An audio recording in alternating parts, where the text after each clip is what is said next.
Israel భారతదేశం లాంటిదే, ప్రజాస్వామ్య దేశం. సైనికులు చనిపోయినప్పుడు నిర్మోహమాటంగా ఒప్పుకుంటుంది.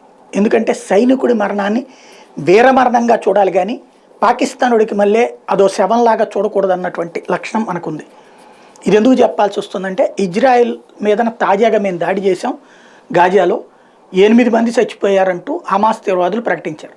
ఇజ్రాయెల్ దానికి అధికారికంగా చెప్పింది దాడి జరిగిన మాట వాస్తవం, ఒకళ్ళు చనిపోయారు, 7గురు గాయపడ్డారు, వాళ్ళంతా బాగానే ఉన్నారు అన్నట్టు.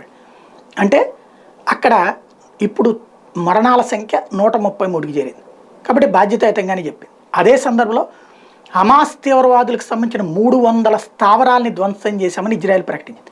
300 స్థావరాలు అంటే పెద్ద పెద్దవి కాదు. వీళ్ళు ఏంటంటే పోలీస్ పోస్టులు పెట్టినట్టుగా, పోలీసులకు మనకి ట్రాఫిక్ పోస్టులు ఉంటాయి చూడండి, అట్లా అక్కడొక ఇద్దరు అక్కడొక ఇద్దరు వాటిట్లో 4 తుపాకులు ఇట్లా పట్టుకుని తిరిగేస్తున్నారు అనమాట. అదంతా నడుపుతున్నారు గాజాలు.